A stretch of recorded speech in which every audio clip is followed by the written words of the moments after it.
आज कूष्मांडा मतलब कूष्मांडा कहते हैं कद्दू को, कुम्हड़ा सामान्य भाषा कुम्हड़ा, कद्दू, पेठा भी बोलते हैं, पेठा जिस कद्दू का तैयार होता है। आज के दिन मां को बलि चढ़ती है, काहे की? कद्दू की।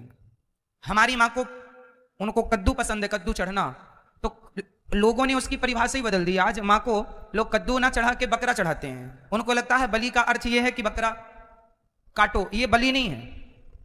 बलि का अर्थ है मां को चौथे दिन कूष्मांडा कहा गया, उसका अर्थ है मां भगवती को बलि। कौन सी बलि? आप अपने आप को, अपने अहंकार की बलि, अपने क्रोध की बलि, अपने लोभ की बलि, अपने समस्त बुराइयों की बलि चढ़ाकर मां के चरणों में समर्पित कर दो। मां, आज मैं अपने बुराइयों का बलिदान करता हूं, आपके श्री चरणों बलि चढ़ाता हूं। कद्दू काट के, है ना, उसको लाल कुमकुम से रंग के और फिर उसको काट दिया जाता है, मां भगवती के चरणों में समर्पित कर दिया जाता है, ये बलि। लेकिन लोग बकरे को मारते हैं बलियों के नाम पर, मां दुर्गा के नाम पर काटते हैं, देवियों के नाम पर। शास्त्रों में कहीं बलि का उल्लेख नहीं है। यदि बलि का वर्णन है तो कूष्मांडा मतलब कद्दू का वर्णन है, कुम्हड़े का, पेठे का, उसका बलि चढ़ाइए, ना कि बलि, ना कि बकरे को। शास्त्रों की परिभाषाएं लोग ना समझ पाए और ना समझा पाए, इसलिए बहुत सारी पद्धति बिगड़ गई। तो हमारे सनातन धर्म में, सनातन संस्कृति में आज मां को कूष्मांडा रूप में पूजते हैं। मां भगवती का ये स्वरूप कहा जाता है कि देवी पुराण के अनुसार मां भगवती ने इसी स्वरूप से कूष्मांडा, है ना, जो अंडा आकार पृथ्वी है, इसकी शुरुआत की थी मां भगवती ने। शक्ति तो मां ही होती है ना, तो शक्ति के बिना, जैसे पहले राधा जी आई फिर श्याम सुंदर आए, बिना राधा के कृष्ण आधे हैं, अधूरे हैं, जैसे बिना शक्ति के शिव अधूरे हैं। इसलिए शिव जी को अर्धनारीश्वर कहते हैं।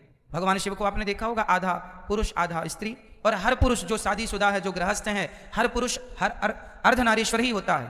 पुरुष नारी के बिना अधूरा है और नारी पुरुष के बिना अधूरी है, इसलिए दोनों मिलकर पूर्ण होते हैं। इसलिए अर्ध तो हम सभी हैं, पूर्ण तो नारी से होंगे या पुरुष से होंगे। तो मां भगवती ने सृष्टि को उत्पन्न करने की शक्ति देने वाली ब्रह्मा जी को आज मां भगवती है। भगवती मतलब साक्षात मां। तो मां भगवती हम सबको सृष्टि उत्पन्न करने की शक्ति दें। सृष्टि केवल ब्रह्मा जी उत्पन्न नहीं करते, आप लोग भी अपनी संतति उत्पन्न करते हैं, अपना भी घर बनाते हैं, आप भी अपने लिए व्यवस्थाएं संजोते हैं, वो भी एक सृष्टि ही है, छोटी सी आपके हिसाब की। तो उस शक्ति को करने की शक्ति कौन देगी? शक्ति नाम ही शक्ति, मतलब दुर्गा, मतलब कूष्मांडा।